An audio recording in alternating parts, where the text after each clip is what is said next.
"You're not broken, Sophia. You're just scared, and that's okay."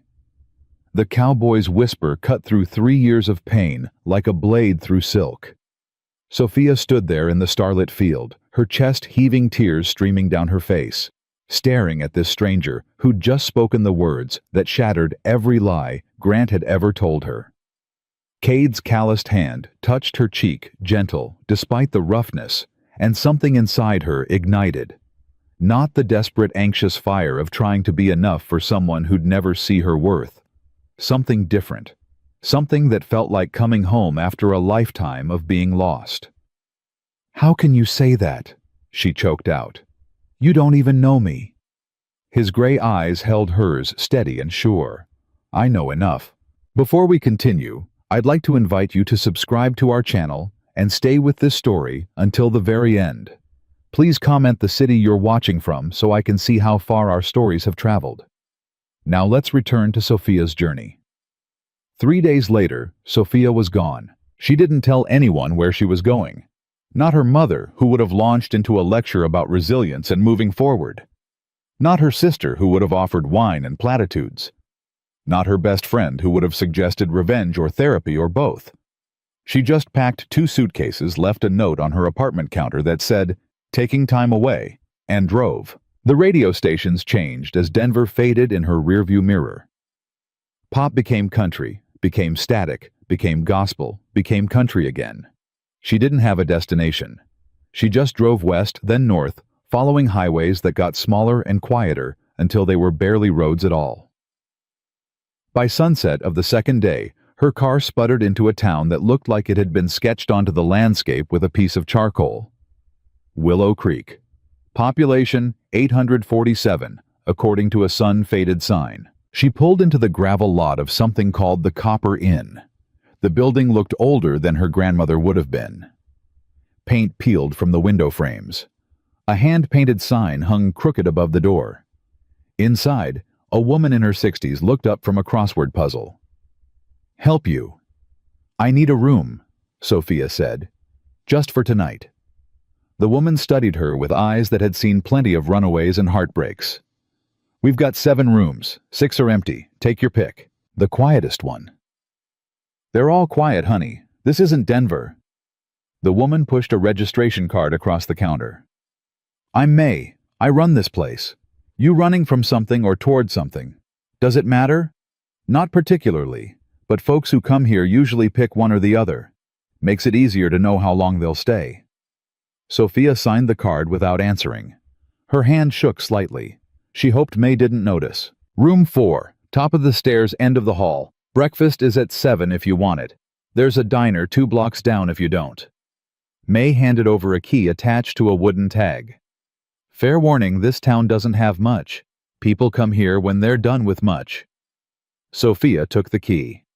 Perfect. She climbed the stairs, found room 4, and locked herself inside. The room was small. A bed with a quilt that had seen better decades. A dresser with a mirror that made everything look slightly green. A window that overlooked a street where nothing moved. She sat on the bed and finally let herself cry. It wasn't the dramatic movie scene crying she'd imagined. It was quiet, exhausting. The kind of crying that comes from realizing you'd built a future in your head with someone who'd never been building it with you. Grant had been clear, clean, surgical in his rejection. She wasn't what he needed. She didn't fit. End of story. But what gutted her wasn't the rejection itself. It was realizing she'd spent 8 months making herself smaller, quieter, more convenient, trying to become what he wanted. And it still hadn't been enough. She fell asleep with her shoes on and woke to sunlight that felt different than Denver sunlight. Thinner, more honest.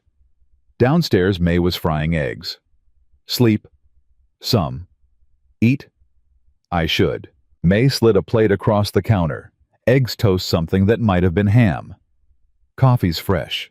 Town wakes up slow, but it wakes up decent." Sophia sat at the counter, grateful that May didn't ask questions.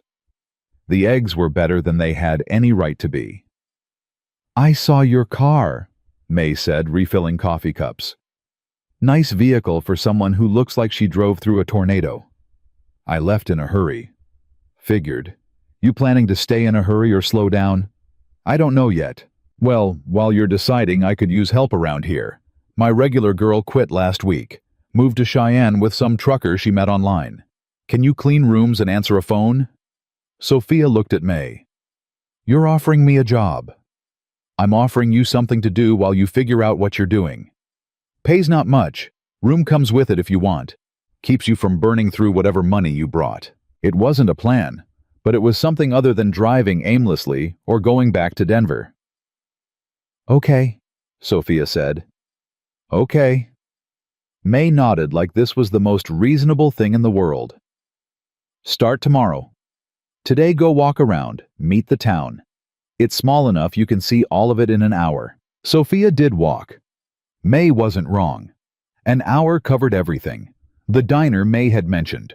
A general store that sold everything from hammers to Halloween candy. A church with a steeple that leaned slightly left. A post office the size of a garden shed. A saloon that had been converted into something calling itself the watering hole. Though Sophia suspected it was still mostly a saloon. She walked past houses with porches where people sat and watched the day happen. Past a school that was closed for summer. Past fields that stretched out until they touched the sky. And that's when she saw him. He was working on a fence line about 50 yards from the road. Tall, broad-shouldered, wearing a hat that shaded his face. His movements were efficient, practiced. Hammer strikes that rang out in the quiet. Sophia stopped walking. She didn't mean to. Something about the way he worked, focused, solitary, completely absorbed, made her pause. He looked up. Their eyes met across the distance, just for a moment. Then he looked back down at his work, and Sophia kept walking, her heart doing something strange in her chest. She didn't know why that brief look had affected her. She didn't want it to affect her. She'd come here to heal from one man. The last thing she needed was to notice another. But that night, lying in room 4, she kept seeing his face, the shadow of his hat, the set of his shoulders. The way he'd looked at her, not curious, not interested, just aware. She told herself it meant nothing. She started work the next morning. May showed her the routine. Strip the beds, wash the sheets, vacuum the floors, dust the surfaces, restock the bathrooms. Simple work, mindless work, exactly what Sophia needed. Around noon, she was cleaning room 7 when she heard the front door open downstairs. May's voice drifted up. Afternoon, Cade. May. The voice was low-weathered. Got that part you ordered. Bless you. Been waiting on that for 2 weeks. What do I owe you? Nothing. Jim at the hardware store said it's covered. Well, that's kind of him. You want coffee? Just made a fresh pot. I'm good. Need to get back. Sophia moved to the doorway, listening without meaning to eavesdrop. You eat today? May asked. I'll eat later. That's what you said yesterday. I'm making stew tonight. Come by around 6. May. 6 o'clock, Cade Walker. Don't make me come find you. A pause. Then, yes, ma'am. Footsteps moved toward the door. Sophia stepped back from the doorway, but not before catching a glimpse of him leaving. Same hat, same shoulders, same man from the fence line, Cade. That evening, Sophia was restocking towels in the hallway closet when the front door opened again. 6 o'clock exactly. Punctual as a heartbeat, May said. Sit, stew's ready. Sophia stayed upstairs. This wasn't her business. May was feeding a friend, that was all. But May's voice carried. Sophia, come down here and eat. There was no polite way to refuse. Sophia descended the stairs, very aware that she was still in her work clothes. Her hair pulled back in a messy knot, her hands probably smelling like cleaning solution. Cade stood when she entered, old-fashioned manners. His hat was off now, revealing dark hair and eyes that were more gray than blue. He was probably in his early 30s, weathered in a way that came from work, not age. Cade Walker, this is Sophia Matthews. She's helping me around here. Ma'am? He nodded. Just Sophia, she said. Ma'am makes me feel like I should be teaching Sunday school. The corner of his mouth almost moved. Almost. May ladled stew into bowls. They sat.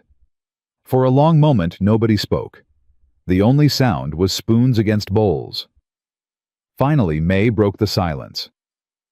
"Sophia's from Denver." Cade glanced at her, said nothing. "Left a few days ago," May continued, apparently determined to fill the quiet. "Needed a change of scenery." "Denver's a long way from here," Cade said. "Not a question, just an observation." "That was kind of the point," Sophia said. He nodded, like he understood completely. They ate in silence again, but it felt different now. Less awkward. More like an understanding that words weren't always necessary. When Cade finished, he stood. "Thank you, May. Best stew in 3 counties." "Only stew in 3 counties," May said, "but I'll take the compliment." He put his hat back on, nodded to Sophia. "Nice meeting you." "You too." He left. The door closed behind him with a soft click. May looked at Sophia with eyes that were far too knowing. "He's a good man." "I'm sure he is. Lost someone years back. His fiancée. Car accident. Hasn't been the same since." Sophia felt something twist in her chest. "That's awful."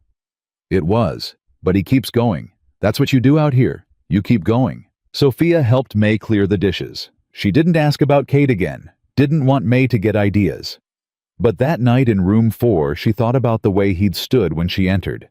The quiet in his voice, the understanding in that single nod. She told herself it still meant nothing. The next few days fell into a rhythm.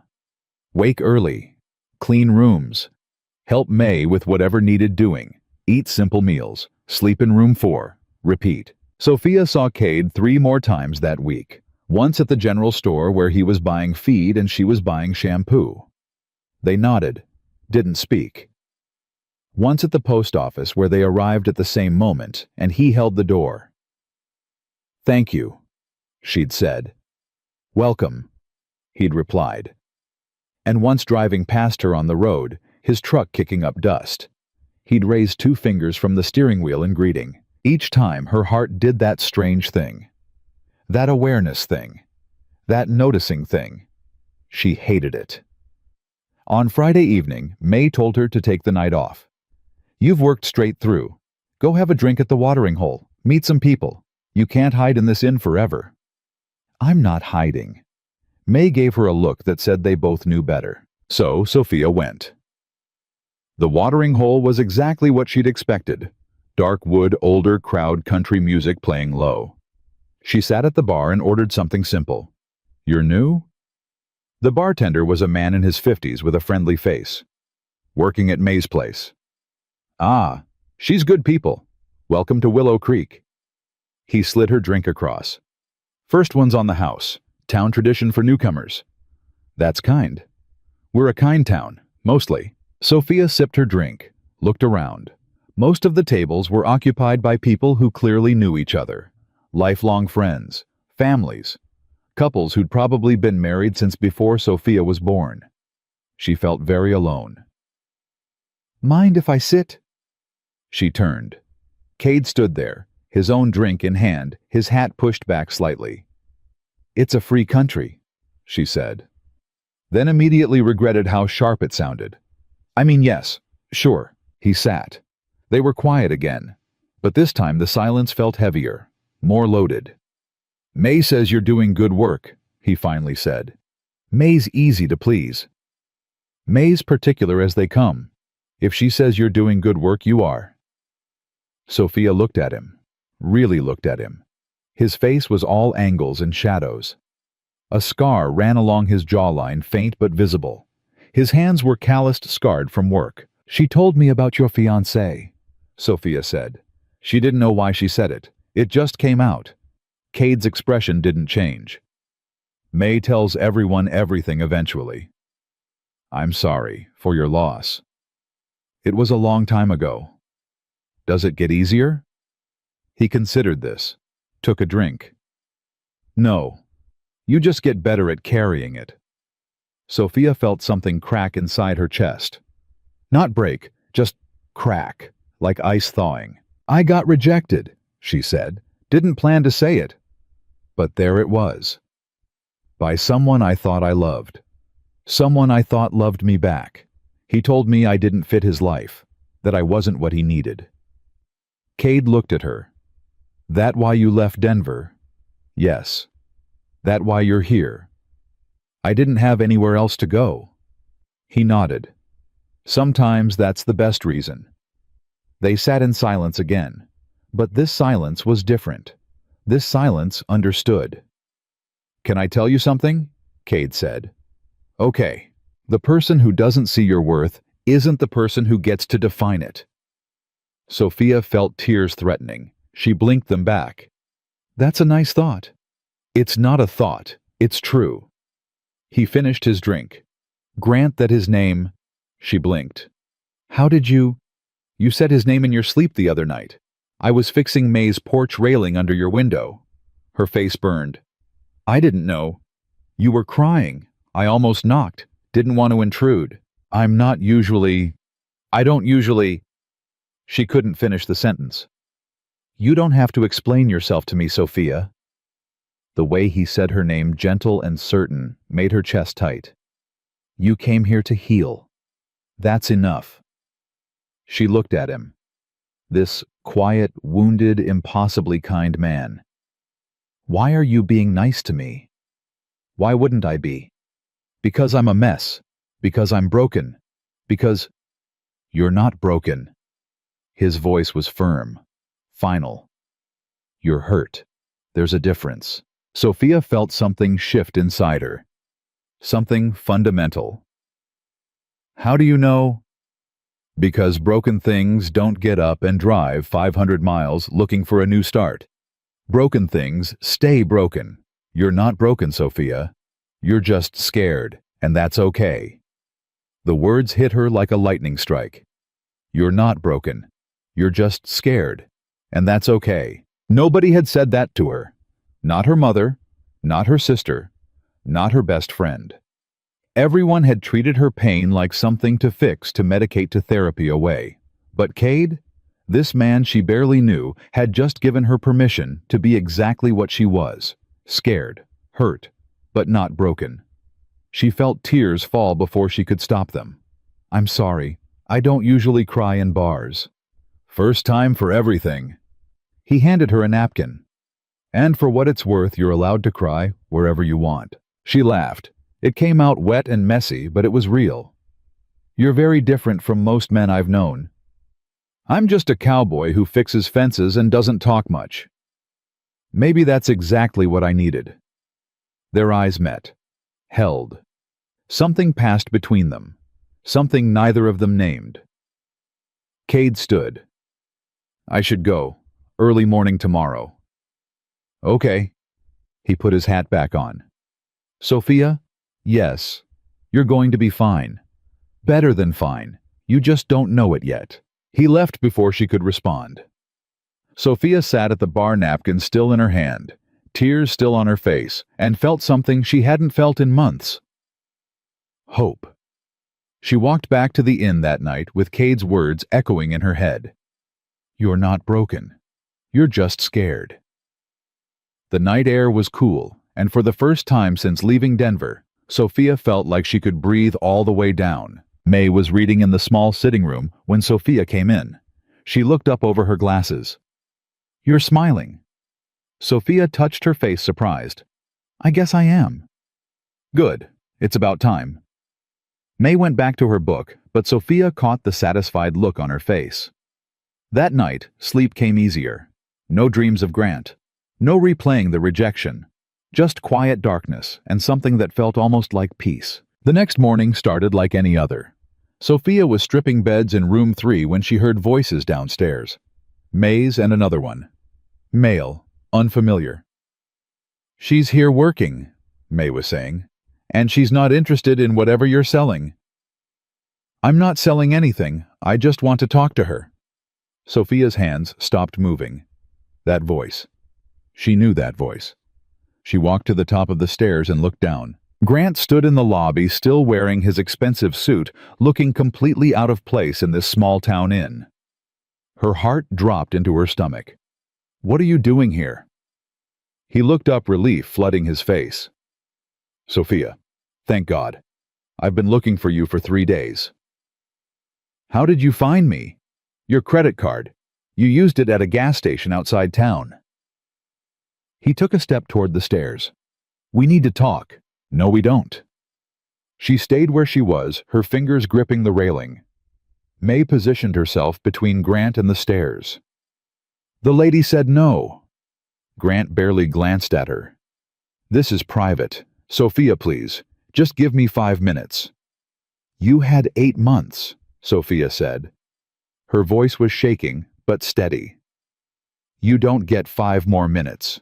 I made a mistake. He ran his hand through his hair, the gesture she used to find endearing. Now it just looked rehearsed. Caroline and I, it didn't work out. I realized what I had with you, what I threw away. Sophia felt something cold settle in her chest. You realized, or Caroline realized, you weren't what she needed. His face tightened.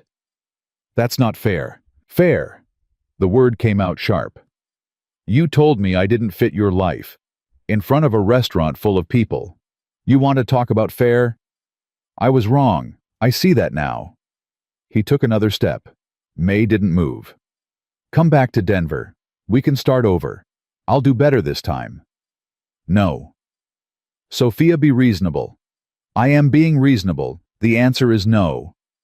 You can't just throw away what we had because of one fight. It wasn't a fight, Grant. You ended it, clearly, deliberately. You chose someone else. And I'm unchoosing her. I choose you. The words should have meant something. 3 weeks ago they would have meant everything. But standing there looking at him in his expensive suit with his expensive words, Sophia felt nothing. No, that wasn't true. She felt anger. You don't get to do this, she said. You don't get to decide I'm broken and then decide I'm fixed when it's convenient for you.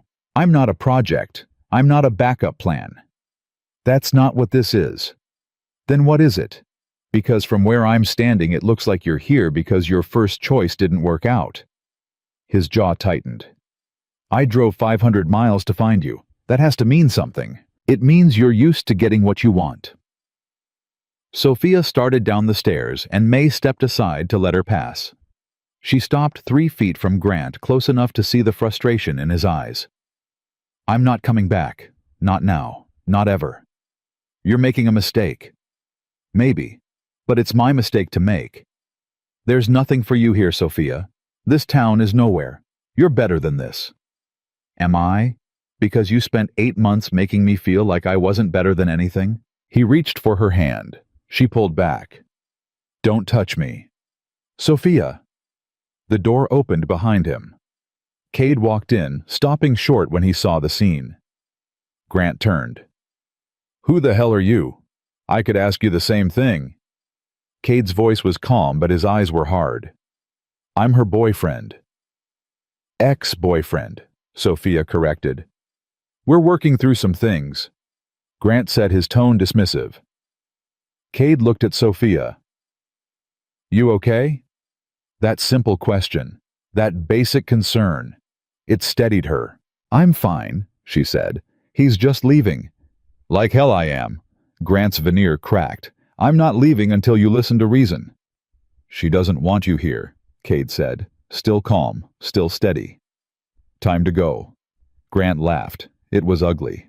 And who are you to tell me anything? Let me guess you're the rebound, the small-town cowboy who thinks he's her hero.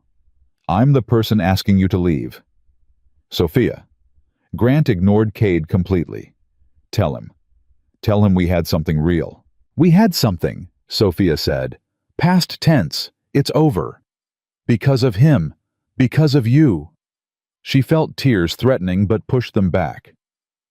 Because you made me feel small and wrong and not enough. Because I spent months trying to be whoever you wanted me to be. Because I'm done. Grant's face hardened. You're going to regret this. Maybe. But I'll regret it on my terms. He stood there another moment, clearly waiting for her to change her mind. When she didn't, he shook his head. You know what, fine. Stay in this nowhere town with these nobody people. See where it gets you. He pushed past Cade and walked out. The door slammed behind him. Sophia stood perfectly still, her whole body shaking. May spoke first. "That man is a piece of work." "That's putting it kindly," Cade said. Sophia laughed. It came out broken and wet. "I need air." She walked out the back door before anyone could stop her, found herself in the small yard behind the inn, her hands pressed against her knees, trying to breathe. She heard the door open behind her. Knew without looking it was Cade. "He'll come back," she said. "Maybe." "He doesn't take no for an answer." "Then he'll get no again." She straightened, turned to face him. "Why are you here?" "Came to fix May's water heater. Timing's coincidental." "Convenient coincidence." He almost smiled. "Those happen sometimes." They stood in the yard, the morning sun warm on her shoulders. Sophia felt wrung out, exhausted, but also strangely clear. "Thank you," she said, "for being there. You didn't need me. You handled it. I felt like I needed backup. You had May. She was about 2 seconds from throwing him out herself." Sophia smiled despite everything. "She's protective. She likes you. Doesn't happen often. She likes you too. I've known her 20 years. I'm grandfathered in." They fell quiet. Sophia studied him, this man who kept showing up at exactly the right moments. "Can I ask you something?" she said. "Go ahead." "Why do you care about me, I mean? You don't know me." Cade considered this. "I know enough." "That's not an answer." "No, it's not." He met her eyes.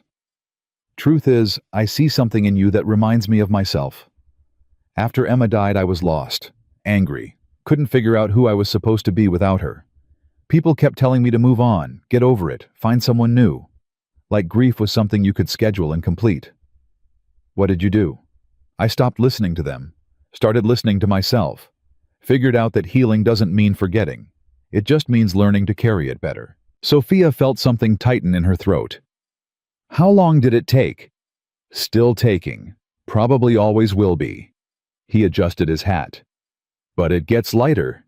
Year by year, day by day. You learn to breathe around it. Grant told me I was making a mistake, staying here. Are you?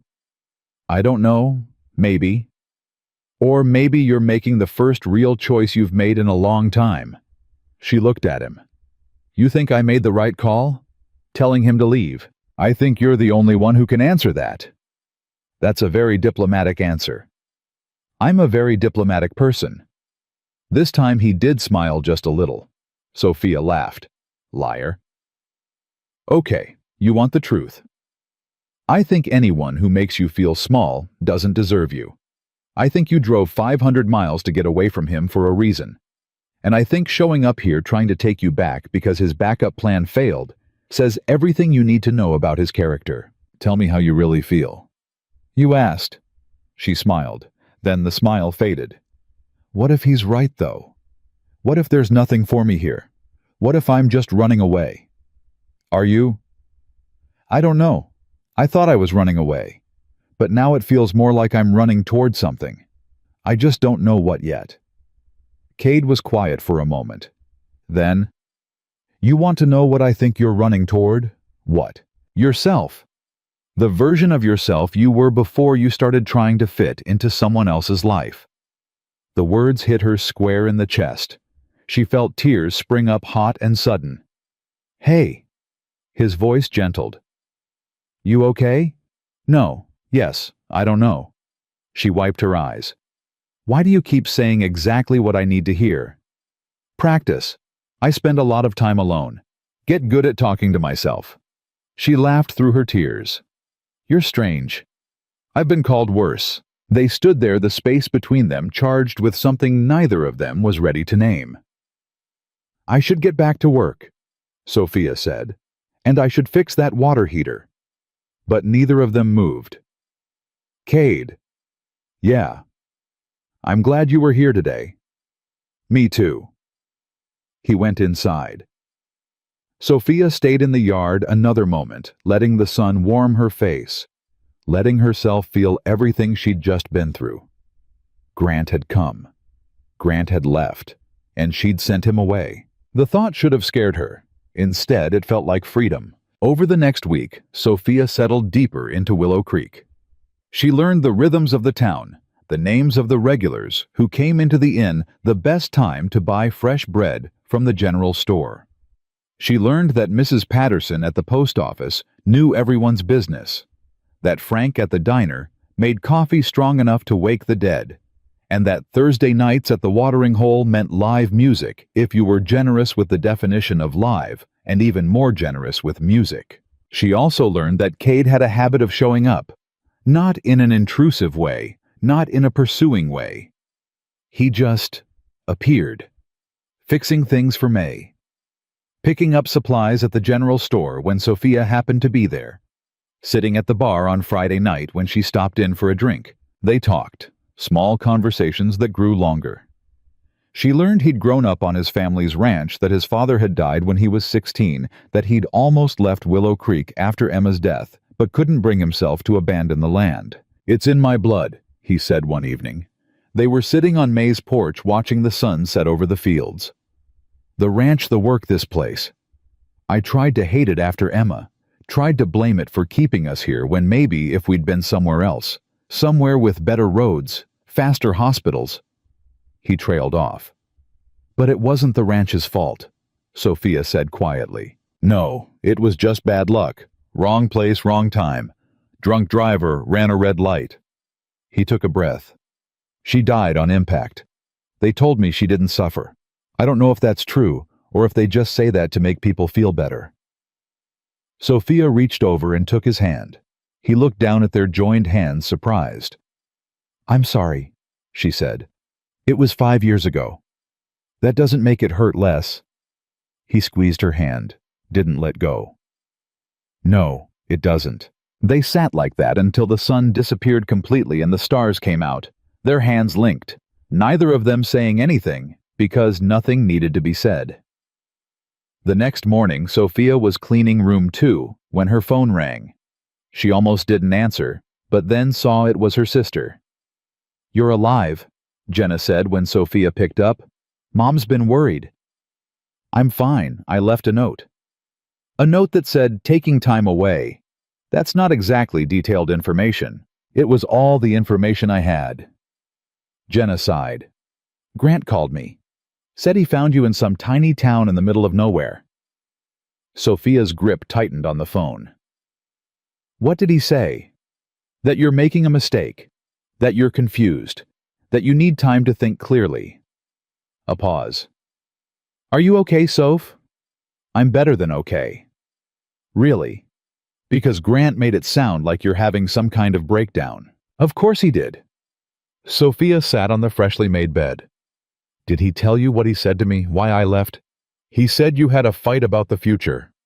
He told me I didn't fit his life, that I wasn't what he needed. Then he picked someone else." The words came out flat, factual. "Then that didn't work out, so he drove 500 miles to tell me he'd made a mistake and I should come back." Silence. Then, "He's an asshole." "Yes." "And you told him to leave." "Yes." "Good. You should have punched him too, but I'll settle for you telling him off." Jenna's voice softened. "So where are you really?" "A town called Willow Creek. It's small, quiet. I'm working at an inn." "You're working at an inn?" "I needed something to do. Sophia Matthews, city girl extraordinaire, is working at a small town inn." Jenna laughed. "I never thought I'd see the day." "Neither did I. Are you happy?" The question surprised her. "I think I'm starting to be." "Then stay as long as you need to. I'll handle Mom." "Thank you.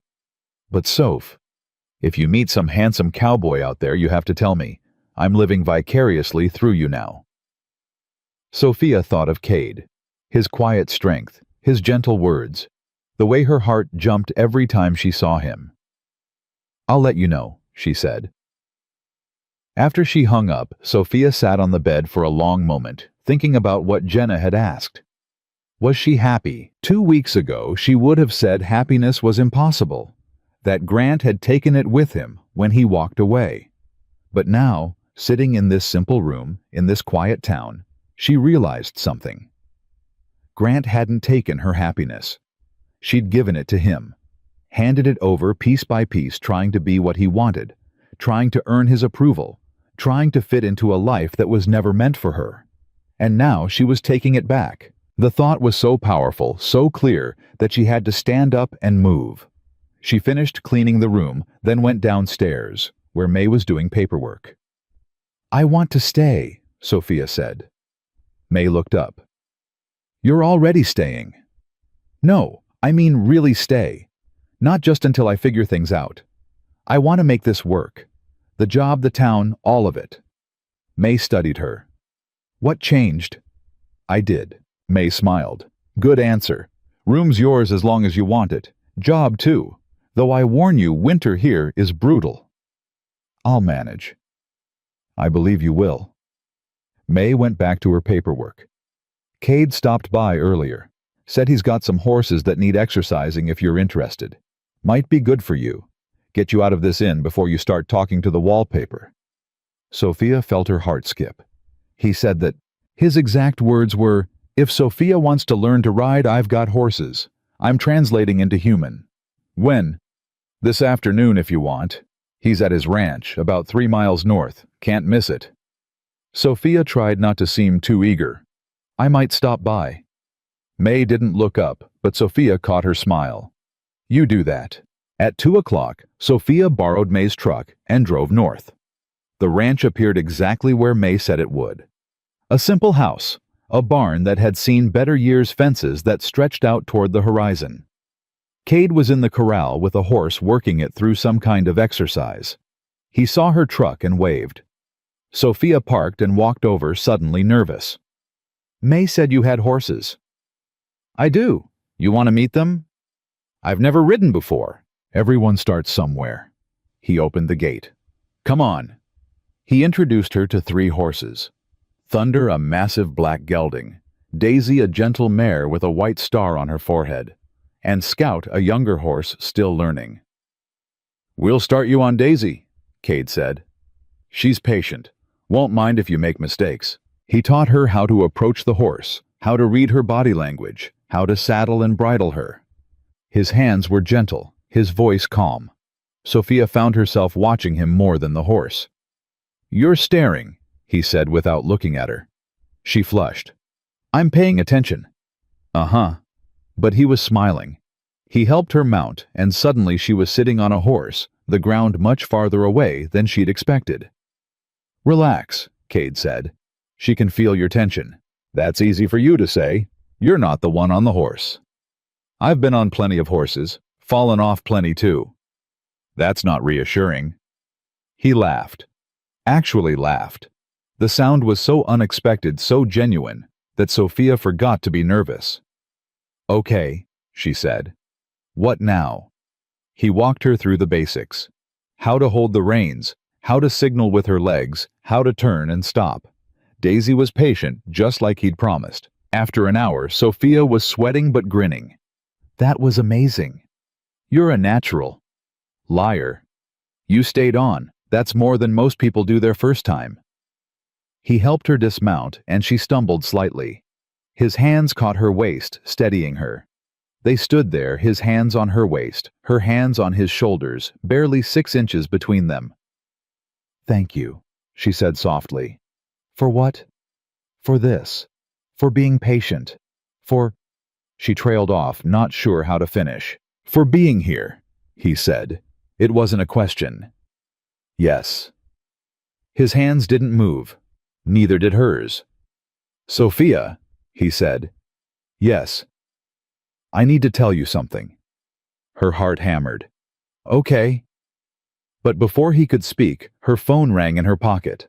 Loud, insistent. They stepped apart. Sophia pulled out her phone. Grant's name flashed on the screen. "Don't answer it," Cade said. She looked at him, then at the phone, then back at him. She declined the call. "Good choice," he said. "What were you going to tell me?" He hesitated.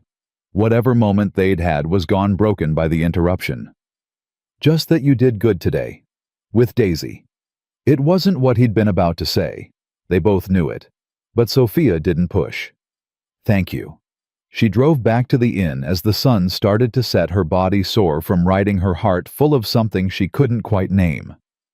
That night, Grant called 4 more times. She didn't answer any of them. By the 5th call, Sophia turned her phone off completely. May noticed the next morning. Phone trouble, Grant trouble. Sophia was making coffee, her movements sharp and frustrated. He won't stop calling. Block him. I did. He's calling from different numbers now. May muttered something unflattering under her breath. Want me to answer next time I've got some choice words saved up? Despite everything, Sophia smiled. Tempting. But I think ignoring him sends a clearer message. Does it though? Men like that don't understand silence. They understand doors slammed in their faces. I'll keep that in mind. She spent the morning cleaning rooms and trying not to think about Cade, about his hands on her waist, about whatever he'd been about to say before Grant's call interrupted, about the way her heart had hammered when they'd stood that close. Around noon, someone knocked on the front door. Sophia was upstairs and heard May answer. She's not interested in talking to you. Sophia's stomach dropped. She went to the top of the stairs. But it wasn't Grant. It was a woman, maybe 40, wearing jeans and a faded t-shirt. She held a casserole dish. I'm not here to cause trouble, the woman said. I'm Caroline. The name hit Sophia like cold water. Caroline. Grant's Caroline. The woman he'd chosen instead. Sophia came down the stairs slowly. What do you want? Caroline looked uncomfortable. To apologize and to warn you. May crossed her arms. This ought to be good. Can we talk? Caroline asked Sophia. Just for a minute. Sophia wanted to say no, wanted to close the door and pretend this wasn't happening. But something in Caroline's face stopped her. Fine, 5 minutes. They sat on the porch. Caroline set the casserole dish between them like a peace offering. I didn't know about you, Caroline said. When Grant and I started dating, he told me he was single. Of course he did. I found out later, after you left. He let something slip, and when I pushed, he admitted he'd just ended things with someone. Caroline's jaw tightened. He made it sound mutual, like you'd both decided it wasn't working. That's not what happened. I know. I heard him on the phone with you, the day he came here. She looked at Sophia. I heard what he said, how he talked to you, and I realized what kind of man I'd been dating. Sophia didn't know what to say. I broke up with him that night, Caroline continued. Told him I wasn't interested in being anyone's second choice. He didn't take it well. He doesn't take anything well. No, he doesn't. Caroline leaned back. That's why I'm here, to warn you. He's not done. He's obsessed with the idea that you're here living your life without him. He talks about it constantly, about how you've made a mistake, how you'll come crawling back. I won't. I believe you, but he doesn't. And when Grant doesn't get what he wants, he gets mean. Sophia felt ice settle in her chest. What are you saying? I'm saying be careful. He's been drinking more, talking about coming back here, about making you see reason. Caroline stood. I just thought you should know. Why are you helping me? Because I was you once, with a different man, and nobody warned me. She picked up the casserole dish and handed it to Sophia. It's chicken and rice. Comfort food. You look like you could use some. She left before Sophia could respond. May came out. Well, that was unexpected. She seems nice. She's smart. Got out before Grant showed his true colors. May looked at Sophia. You worried. Should I be? Hard to say. Men like Grant are unpredictable, but you're not alone here. You know that, right? Sophia nodded, but her hands were shaking. That afternoon, she walked to Cade's ranch. She needed to move to do something other than sit and wait for Grant to show up again. Cade was in the barn when she arrived. He looked up surprised. Didn't expect you today. Is that okay? It's fine. Good, actually. I could use the company. He wiped his hands on his jeans. You want to ride again? I want to talk. His expression shifted. Okay, let's talk. They sat on hay bales in the barn. Sophia told him about Caroline's visit, about Grant's obsession, about the warning. Cade listened without interrupting. When she finished, his jaw was tight. He needs to leave you alone. I know. No, I mean someone needs to make him leave you alone. Cade, I'm not talking about violence. I'm talking about a clear message, legal if necessary. A restraining order. If it comes to that, yes. Sophia wrapped her arms around herself. I don't want to make this bigger than it is. It's already big. He's harassing you from 500 miles away. That's not normal behavior. He's just angry. He'll get over it. Will he? Cade leaned forward. Sophia, men like Grant don't just get over rejection. They escalate. You sound like you know from experience. I know what loss can do to people, how it can twist them up inside. And I know the difference between grief and obsession. His voice softened. Emma's death broke me, but it didn't make me cruel. There's a difference. Sophia looked at him, really looked at him, at the strength in his face, the kindness in his eyes. How did you survive it, losing her? Barely. For the first year, I didn't think I would. I stopped eating right, stopped sleeping. The ranch almost fell apart because I couldn't make myself care about anything. What changed? May. She showed up one morning, took one look at me and said, Emma would be ashamed of you. Shocked me right out of my grief spiral. That sounds like May. She was right, though. Emma would have hated seeing me give up on everything we'd built together. So I started working again. Started living again. Not because I wanted to, but because she would have wanted me to. Do you still miss her? Every day. But it's different now. It's not the kind of missing that breaks you. It's the kind that reminds you that you loved someone worth missing. Sophia felt tears building. I don't know if I ever loved Grant like that. Then maybe that's your answer, about whether he's worth this much of your energy. The simplicity of it hit her. She'd spent weeks analyzing her feelings for Grant, wondering if she'd made a mistake, leaving questioning her own judgment. But Cade was right. If she had to work this hard to figure out if she loved him, then maybe she never really did. I think I love the idea of him, she said slowly. The idea of having someone, of not being alone. But the actual person, I'm not sure I even knew him. That's honest. Is it pathetic? It's human. They sat in the quiet of the barn. Sophia could hear horses moving in their stalls, could smell hay and leather, and something indefinably Cade. Can I ask you something? She said. Always. What were you going to tell me yesterday before Grant called? Cade was quiet for a long moment. I was going to tell you that I haven't felt this way about anyone since Emma died. And that scares the hell out of me. Sophia's breath caught. What way? Interested, invested. Like I want to know everything about you. Like your happiness matters to me. He met her eyes. Like I'm falling for you, and I don't know how to stop it. Her heart was hammering so hard she could hear it. Cade, I know it's too soon. I know you're still healing from Grant. I know I'm probably the last thing you need right now. He stood up, started pacing. But I can't keep pretending I don't feel it. Every time I see you, every time we talk, it gets stronger. And I don't know what to do with that. Sophia stood too. What if I feel it too? He stopped pacing, turned to face her. Do you? I think so. I don't know. Everything's so confused right now. Grant, this town, you. She pressed her hands to her face. I came here to figure myself out, not to fall for someone else. I know. But I can't stop thinking about you either. About the way you look at me. The way you say my name. The way everything feels easier when you're around. Sophia. He said her name like a prayer. I'm scared, she whispered. I'm scared of getting hurt again. Of making another mistake. Of trusting the wrong person. I would never hurt you. You can't promise that.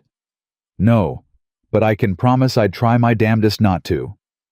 They stood there 3 feet apart, the space between them charged with everything they weren't saying. Then Sophia closed the distance. She kissed him, soft at first, tentative. Cade froze for half a second, then his arms came around her, and he kissed her back, like he'd been waiting his whole life for this moment. When they finally broke apart, they were both breathing hard. "That was—" Sophia started. "Yeah," Cade finished. "I don't know what I'm doing." "Me neither. But I don't want to stop." "Good, because neither do I." He kissed her again, deeper this time.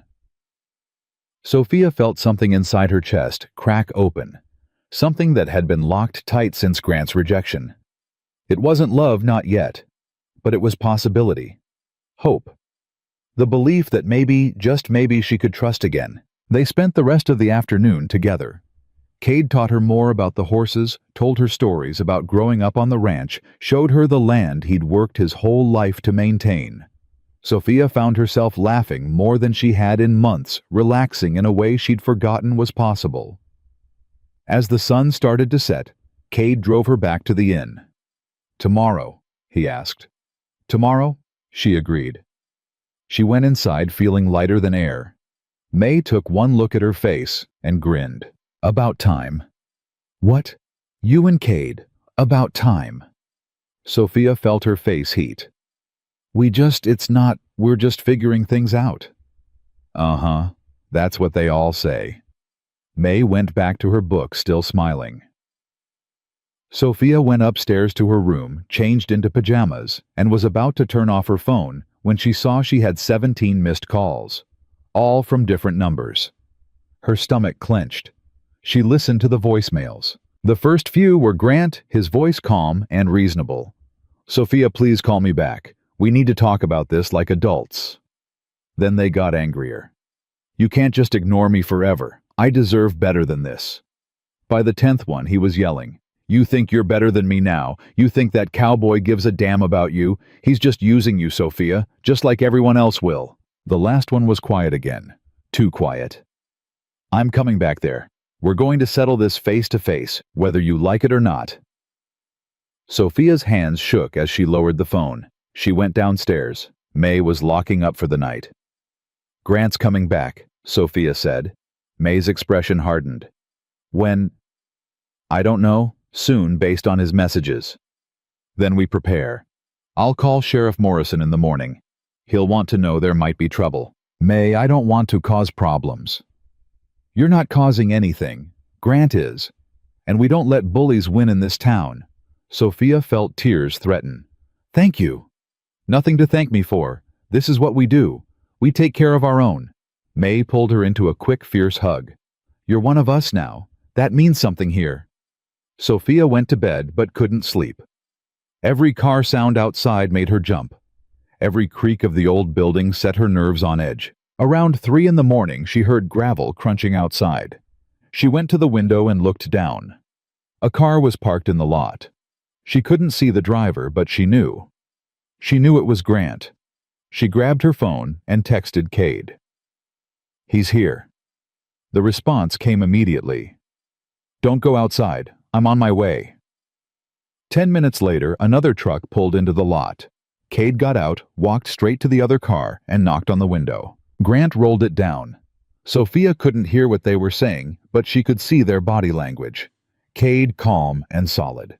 Grant agitated and angry. The conversation lasted maybe 5 minutes. Then Grant's car started and pulled out of the lot, tires spitting gravel. Cade stood there until the tail lights disappeared. Then he looked up at Sophia's window. She went downstairs and opened the door. "What did you say to him?" she asked. "That if he comes on this property again, I'll have him arrested for trespassing. That Sheriff Morrison has already been notified, and that you have witnesses to his harassment." "Did he believe you?" "I don't know, but he left. For now." For now. Cade's jaw was tight. "But he'll be back. Men like him always come back."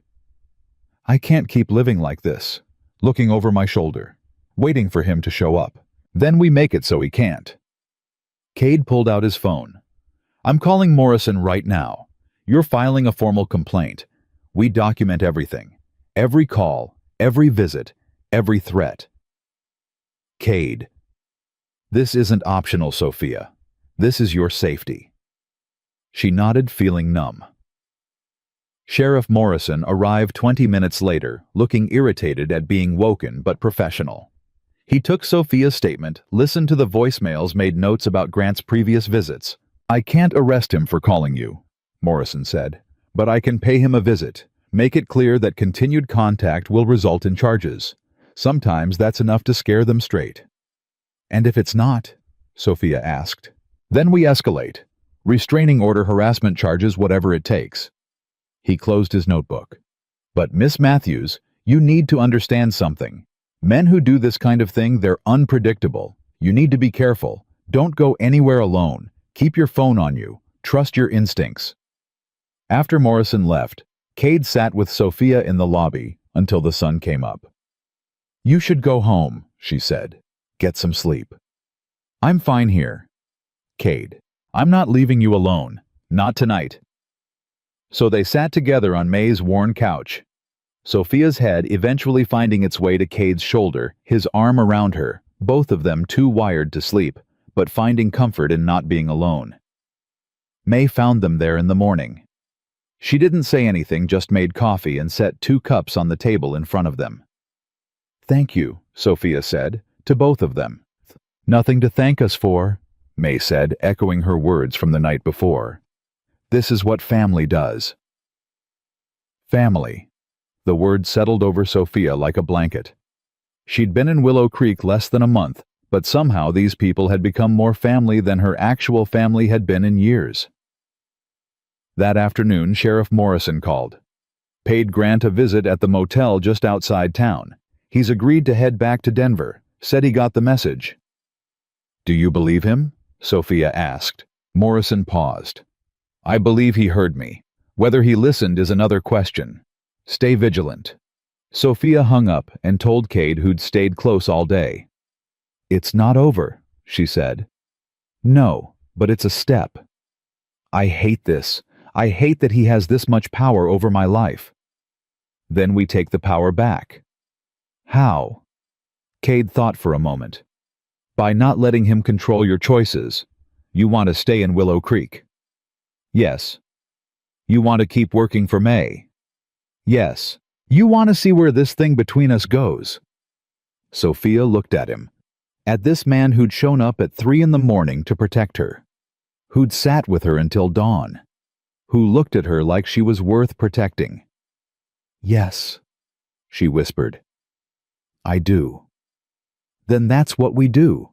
We keep living. We don't let Grant or anyone else make us small." He took her hand. "And we do it together." Sophia squeezed his hand, feeling something shift inside her. Not just hope this time, something stronger. Determination.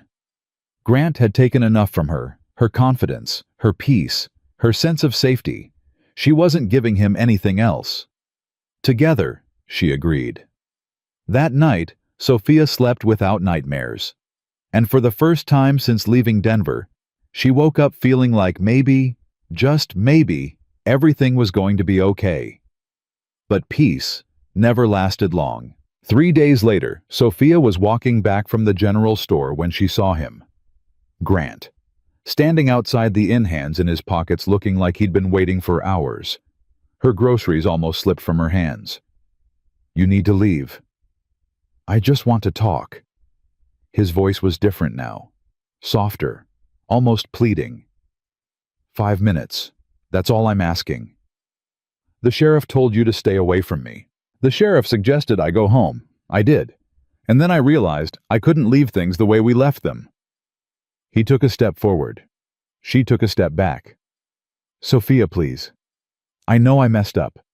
I know I hurt you. But doesn't our history mean anything?" "Our history is exactly why I don't want to talk to you." "I loved you." "No, Grant. You love the idea of me fitting into your life. There's a difference." His face hardened. "Is this about him, the cowboy? This is about me, about choosing myself for once." "That's a nice speech, very empowering." His tone turned bitter. "But let's be honest, you're running away. From me, from Denver, from everything real. and you're using this town and that man as an excuse. I'm not running away. I'm running towards something better. Better? He laughed. It was an ugly sound. You call this better working as a maid in some nowhere town, dating some ranch hand who probably can't even afford to take you to a decent restaurant. Sophia felt anger flash through her. You need to leave. Now. Or what you'll call your cowboy. Have him threaten me again. I'll call the sheriff, like I should have done the second I saw you. She pulled out her phone. Grant lunged forward and grabbed her wrist. Don't. Let go of me. Not until you listen. She said let go. Cade's voice came from behind her. Low. Dangerous. Sophia had never heard him sound like that. Grant released her wrist immediately. This is a private conversation. Not anymore. Cade moved to stand beside Sophia. You need to leave, right now. And if I don't, then I make you leave. And trust me, you don't want that. They stood there, three people locked in a standoff. Sophia's heart was hammering. Grant looked between them, his face twisted with fury and something else. Something that looked almost like desperation. You're making a mistake, Sophia, he said finally. When this falls apart, and it will, don't come crying back to me. I won't, she said. Her voice didn't shake. I promise you that. Grant stared at her another moment, then turned and walked to his car. But before he got in, he looked back. You think you know him, he called out. Ask him why he really moved to Willow Creek. Ask him about the accident. Ask him what he's running from. He got in his car and drove away. Sophia turned to Cade. What is he talking about? Cade's face had gone pale. Nothing. He's just trying to cause trouble. Cade. It's nothing, Sophia. Then why do you look like you've seen a ghost? He was quiet for a long moment. Then, can we go somewhere? Talk. Yes. They drove to his ranch in silence. Sophia's mind was racing. What did Grant mean? What accident? What was Cade running from? Inside his house. Cade poured them both water with shaking hands. They sat at his kitchen table. He still hadn't looked at her. Talk to me, she said gently. He took a breath. I didn't move to Willow Creek. I was born here. But I did leave for a while, after high school. Went to college in Wyoming. Okay. That's where I met Emma. We were both studying agriculture. Fell in love fast. Got engaged our senior year. Planned to come back here together, work the ranch, build a life. What happened? We were driving back after graduation. Had all our stuff packed in the truck. We were so excited. Emma had all these plans for the ranch, for the house, for everything. His voice cracked. We stopped at a gas station just outside town. I went in to pay. When I came out, Emma was talking to some guy. He was drunk, aggressive, hitting on her. I told him to back off. Sophia's stomach clenched. Cade? He took a swing at me. Missed. I pushed him away. He fell, hit his head on the concrete. Cade's hands were shaking now. Started seizing. I called 911, tried to help, but by the time the ambulance came, he trailed off.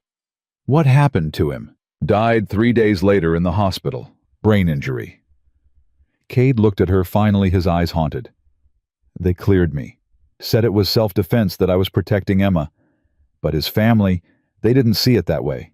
They blamed me, said I killed him. But you didn't. I pushed him, Sophia.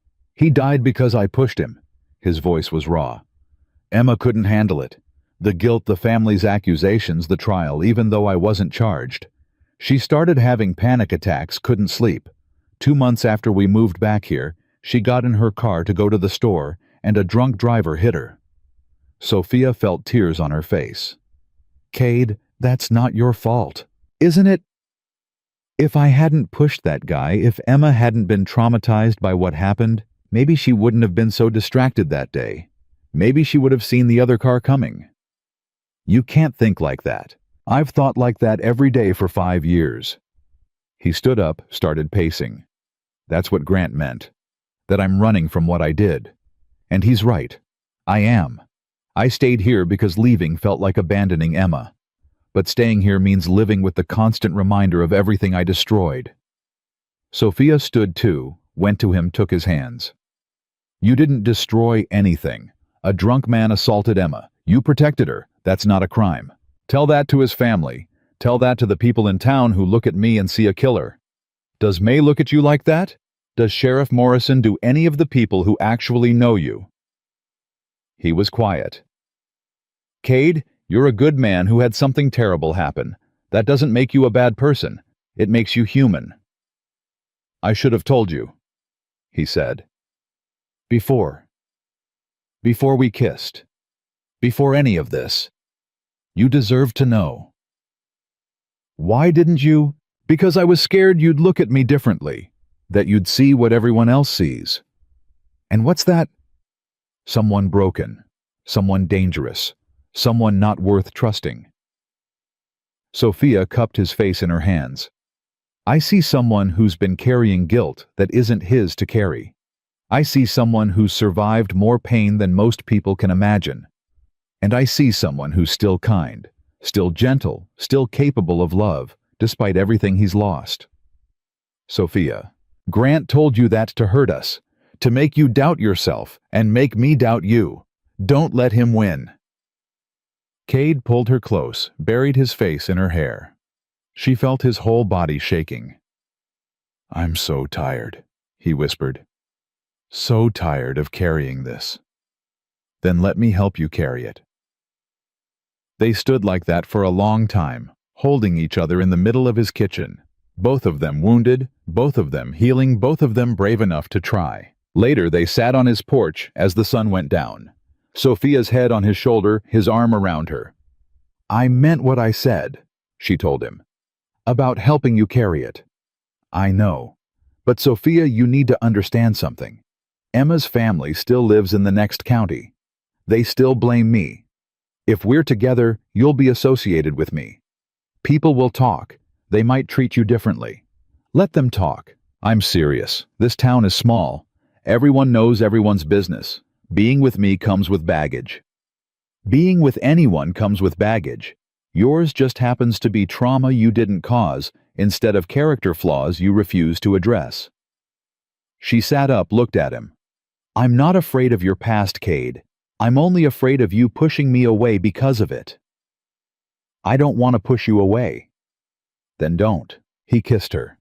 Soft and desperate and full of everything they'd both been too scared to say. When they broke apart, he said, I'm falling in love with you. Her breath caught. Cade, I know it's fast. I know we barely know each other. But I can't pretend I don't feel it. After Emma, I didn't think I'd ever feel this way again. And then you showed up broken and beautiful and determined to heal, and I couldn't help it. I'm falling for you too, she whispered. And it terrifies me. Good. It should. Love is terrifying. Is that what this is, love? I think it might be, or at least the beginning of it. Sophia felt tears building. I don't know how to do this. How to trust again. How to let someone in. Neither do I. So we'll figure it out together. They stayed on the porch until the stars came out, talking about everything and nothing, making promises they hoped they could keep. When Cade drove her back to the inn, May was waiting up. She took one look at their faces and nodded. Grant came by again, she said. Sophia's stomach dropped. When? About an hour ago. I told him you weren't here. He asked where you were. I told him it was none of his damn business. May's expression was fierce. He said he'd wait. I told him if he set foot on my property again, I'd shoot him for trespassing and not lose a minute of sleep over it. May, I meant it too. I've got a shotgun upstairs and I know how to use it. She looked at Cade. Morrison needs to do more than talk to him. I'll call him in the morning, Cade said. We'll file for a restraining order. Good, because that man is escalating. I've seen it before. It never ends well. After Cade left, Sophia lay in bed staring at the ceiling. Her phone buzzed. A text from an unknown number. You can't hide from me forever. Her hands started shaking. She called Cade. He's texting me from different numbers now. Screenshot everything. We'll add it to the file. Kate, I'm scared. I know, but you're not alone. I'm here. May's here. The whole town's here if you need them. What if that's not enough? Then we make it enough. She fell asleep with her phone in her hand, Cade's voice still echoing in her head. The next morning, Sheriff Morrison came by with paperwork. Restraining order, needs your signature. Sophia signed with shaking hands. This means if he comes within 500 feet of you, he can be arrested, Morrison explained. It's active immediately. I'll have deputies serve him today. What if he doesn't care? Then we arrest him. Simple as that. Morrison's face was grim. But Miss Matthews, I need you to take precautions. Don't go anywhere alone. Keep your phone charged. If you see him, call 911 immediately. I will. After Morrison left, Sophia called her sister. I need you to know something, she said when Jenna answered, in case anything happens. Sophia, you're scaring me. Grant won't leave me alone. He's here, in Willow Creek. He's been harassing me. What, Sophia, you need to come home. Get away from him. I'm not running again. I'm done running. Then I'm coming there. Jenna, no. I'm your sister. If some asshole is threatening you, I'm coming. Give me the address. Sophia gave her the address, feeling something loosen in her chest. She wasn't alone. She had Cade May and now Jenna. She had people who cared. Jenna arrived 2 days later, driving straight through from Denver. She took one look at Sophia and pulled her into a fierce hug. You look different, Jenna said. Different how? Stronger, clearer. Jenna held her at arm's length, and happier underneath the stress. I am, I think. Good. Now show me this town, and introduce me to the cowboy. They spent the afternoon walking around Willow Creek. Sophia introduced Jenna to May, to the regulars at the diner, to Frank, who made the strong coffee, and finally to Cade. He was working on a fence when they arrived. He saw them coming and set down his tools, wiping his hands on his jeans. Cade, this is my sister Jenna. Jenna looked him up and down. So you're the one. Cade's ears went slightly red. I suppose I am. Good. Because if you hurt my sister, I know where you live. Jenna, Sophia said. But Cade smiled. Fair enough. If I hurt your sister, I'd deserve whatever you did to me. Jenna studied him another moment, then nodded. Okay. I like him. Thank God, Sophia muttered. Can we go now? That night, the three of them plus May had dinner at the inn. Jenna told embarrassing stories about Sophia's childhood. May told equally embarrassing stories about Cade. Sophia and Cade sat side by side, their hands occasionally finding each other under the table. This is nice, Jenna said as they cleared plates. I can see why you stayed. It surprised me too. Are you happy, Soph? Really happy? Sophia thought about it. About the inn, the work, the town. About Cade's quiet strength and May's fierce protection. About feeling like she belonged somewhere for the first time in years. I'm getting there, she said. For the first time in a long time, I actually believe I can be. Then Grant can go to hell. Agreed. But Grant, it turned out, wasn't done. 2 days later, Sophia was closing up the inn when her phone rang. The number was blocked. Against her better judgment, she answered. Hello. I'm not giving up on us. Grant's voice was slurred, drunk. You think you can just replace me with some cowboy who killed someone? Sophia's blood ran cold. How do you... I did some research. Found some interesting articles about a man who died, about Cade Walker who pushed him, about the lawsuit that was dropped. His laugh was ugly. Does he tell you about that when you're in bed together? Does he tell you he's a killer? He defended someone he loved. That's not the same thing. Is that what he told you? Did he tell you the man's widow tried to sue him? That Emma couldn't handle the guilt, that she killed herself? That's not true. She died in a car accident. Did she? Or did she drive into that intersection on purpose? Eyewitnesses said she didn't even try to brake. Sophia felt sick. You're lying. Emma, ask him. Ask him if Emma's death was really an accident. Ask him if he's not responsible for 2 deaths instead of 1. She hung up. Her hands were shaking so hard she dropped the phone. Cade found her 10 minutes later, sitting on the floor, tears streaming down her face. What happened? She told him. Everything Grant had said. Watched his face go pale. Is it true? She whispered. Did she do it on purpose? Cade sat down beside her heavily. I don't know. The police ruled it an accident. But there were questions. She'd been depressed, anxious. Some people thought. He couldn't finish. Why didn't you tell me? Because I didn't know how.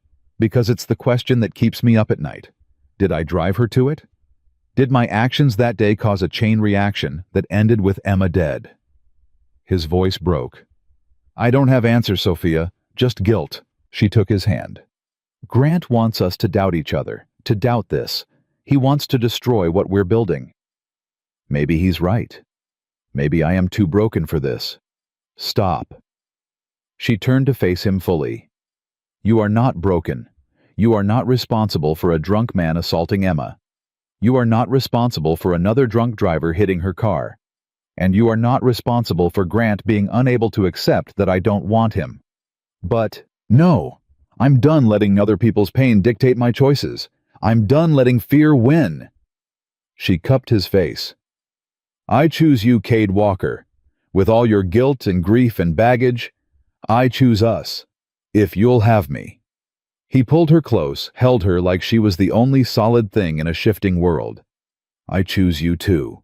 He whispered into her hair. God help me, I choose you too. They sat on the floor together, holding each other. Both of them damaged, both of them healing, both of them brave enough to choose love anyway. Outside, a car door slammed. Then another. Voices shouted. Sophia and Cade both froze. Stay here, Cade said, moving toward the door. No. Sophia stood. I'm done hiding. They walked out together. Grant was in the parking lot, arguing with Sheriff Morrison. 2 deputies stood nearby, hands near their belts. You can't do this, Grant was yelling. I have rights. You violated a restraining order, Morrison said calmly. That means you get arrested. Simple math. I wasn't within 500 feet of her. You called her, multiple times, from multiple numbers. That counts as contact. Morrison gestured to his deputies. Gentlemen, this is ridiculous. Sophia, tell them I'm not a threat. Sophia stepped forward. Cade started to stop her, but she shook her head. You are a threat, she said clearly. To my peace, to my safety, to my ability to move on with my life. You had your chance, Grant. You threw it away. Now you need to accept that and leave me alone. After everything I did for you. You rejected me, in public, because I wasn't good enough for your image. That's what you did for me. The deputies moved toward Grant. He jerked away. Don't touch me. I'll leave. I don't need to be arrested. Too late for that, Morrison said. You've violated a court order. You're under arrest for harassment and stalking. Turn around. Sophia, please. Don't let them do this. She looked at him. This man she'd thought she loved. This man who'd made her feel small and wrong and not enough. And she felt nothing. No anger, no pain, no regret. Goodbye, Grant. They cuffed him, read him his rights, put him in the back of the patrol car. He was still yelling as they drove away, but Sophia couldn't hear the words anymore. Didn't want to. May came out of the inn, Jenna right behind her. It's done, Jenna asked. It's done, Morrison confirmed. He'll be held overnight, arraigned in the morning. Judge will likely add jail time for the violation. Then he'll be gone for good. Thank you, Sophia said. After Morrison left, the 4 of them stood in the parking lot. Sophia felt like she should feel something relief, triumph, vindication. But mostly, she just felt tired. Come on, May said. I'm making tea, with whiskey in it. They sat in May's kitchen drinking spiked tea and not talking much. Jenna kept looking at Sophia like she was checking for cracks. I'm okay, Sophia finally said. Are you? I think so. I mean, I'm not jumping for joy, but I'm not falling apart either. I'm just okay. That's more than okay, Cade said quietly. That's healing. Jenna looked between them. So, what happens now? Sophia turned to Cade. I don't know. What does happen now? He took her hand. That depends on what you want. I want to stay here, in Willow Creek. Is that crazy? Not if it's what makes you happy. What about you? What do you want? I want you to be sure about this town, about me, about all of it. He squeezed her hand. Because once you decide to stay, I'm all in. And I need to know you won't wake up one day and regret choosing this life. I won't. How do you know? Because for the first time in years, I feel like I'm choosing something for me. Not for someone else. Not to prove anything, just because it's what I want. Jenna wiped her eyes. Okay, that was beautiful. But also, Cade, if you hurt her, you know where I live. Got it. Cade smiled. But I won't. Hurt her, I mean. Good. Because she's been through enough. May stood. All right, enough of this emotional nonsense. Jenna, you're staying in room 6 tonight. Sophia, you should sleep. It's been a hell of a day. But Sophia didn't want to sleep. She wanted to talk to Cade. Really talk. About everything they'd been dancing around for weeks. They walked to his truck, sat in the cab with the windows down, letting the night air cool them. I meant what I said, Sophia told him. About being all in. So did I. But we should probably talk about what that means, practically. You're right. He turned to face her. So let's talk. What do you see when you think about your future here? Honestly, I see working for May. Maybe taking over the inn someday if she wants to retire. I see learning to ride better, helping you with the ranch when you need it. I see becoming part of this town instead of just passing through. And us. What do you see with us? She took a breath. I see taking it slow, getting to know each other without Grant's shadow hanging over us. I see building something real and solid instead of rushing into something we're not ready for. That sounds smart. But I also see falling in love with you. Maybe I already am. And that scares me, but in a good way. The kind of scared that means it matters. Cade reached over, tucked her hair behind her ear. I'm already in love with you. Have been for weeks. But you're right, we should take it slow. Build it right this time. This time, I rushed things with Emma. Got engaged after 6 months because we were young and stupid and thought love was enough. But love isn't enough if you haven't built the foundation underneath it. So we build the foundation. We build the foundation, he agreed. They sat in comfortable silence. Then Sophia asked the question she'd been avoiding. Do you think Emma would be okay with this? With us? Cade was quiet for a long time. I think Emma would want me to be happy. And I think she'd like you. You're strong like she was. Determined. You don't give up easily. I gave up on Grant pretty easily. That wasn't giving up. That was choosing yourself. There's a difference. Cade. Yeah. Thank you. For seeing me. The real me. Not the version I was trying to be for Grant. Thank you for seeing me too. For not running when you found out about my past. She leaned over and kissed him. Soft and slow and full of promise. The next morning, Sophia woke to sunlight and birdsong. She stretched, feeling lighter than she had in months. Grant was gone. The restraining order was in place. The harassment was over. She was free. Jenna was leaving after breakfast. They stood by her car hugging goodbye. Call me, Jenna said. Every week. I need to know you're okay. I will, I promise. And if you need anything money support, someone to yell at Cade if he screws up, I'm a phone call away. I know. Jenna pulled back, studied her sister's face. You look different, you know. Lighter. I feel different. Good. That's what I wanted. Jenna got in her car, then rolled down the window. "Hey, Soph, I'm proud of you, for leaving, for staying, for choosing yourself. Thank you for coming. Always." After Jenna left, Sophia threw herself into work. She cleaned rooms with a new energy, helped May with inventory, even started talking about redecorating the lobby. "You're nesting," May observed one afternoon. "What?" "Making this place yours. Nesting. It's what people do when they're settling in for the long haul." Sophia looked around the lobby. May was right. She'd rearranged the furniture, added some flowers, suggested new paint colors. She was making it home. "Is that okay?" she asked. "It's more than okay. It's exactly what I was hoping for." That evening, Cade picked her up for dinner. Not at the diner or the watering hole. He'd cooked. At his house. "You cook?" she asked as they drove. "I live alone. It was learn to cook or starve." Fair point. His house was small but clean. The kitchen smelled like garlic and herbs. He'd set the table with actual plates and silverware, even lit a candle. "This is fancy," she said. "I wanted to do something nice. After everything." They ate steak and potatoes and green beans he'd grown himself. Talked about his plans for the ranch, her ideas for the inn, the upcoming town festival in the fall. After dinner, they sat on his porch. The sun was setting, painting the sky in shades of orange and pink. "I got a call today," Cade said. "From Emma's sister." Sophia's heart clenched. What did she want? To tell me she's getting married, and to apologize. Apologize for what?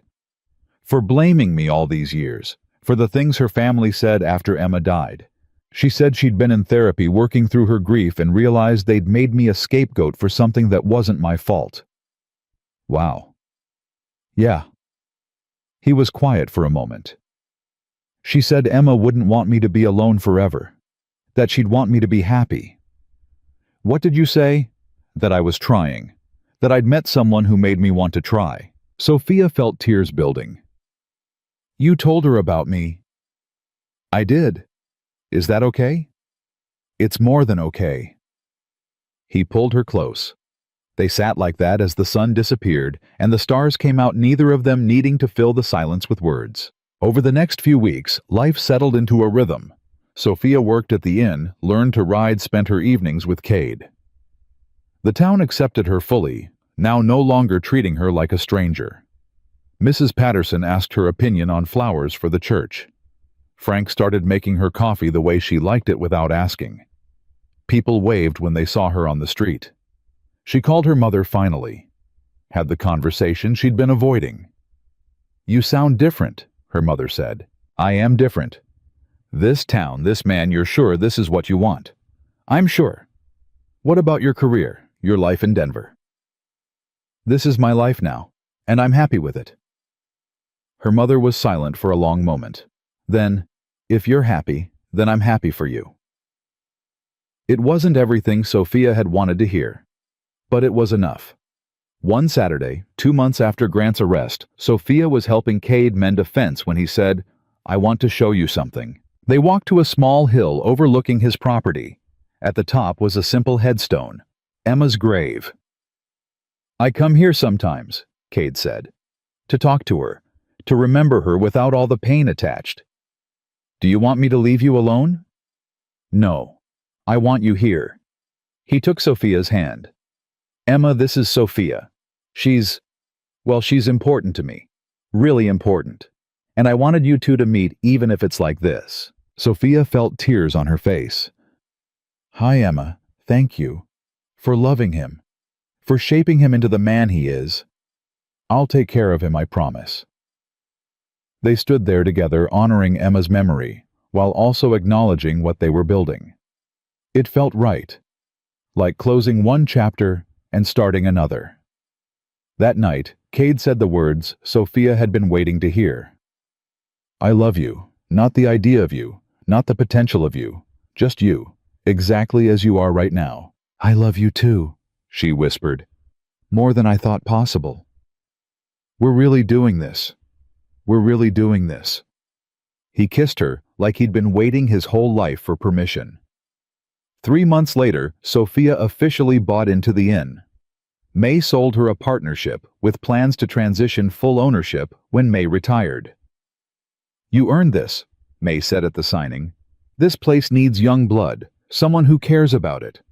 "I do care about it. It saved my life." "You saved your own life. The inn just gave you a place to do it."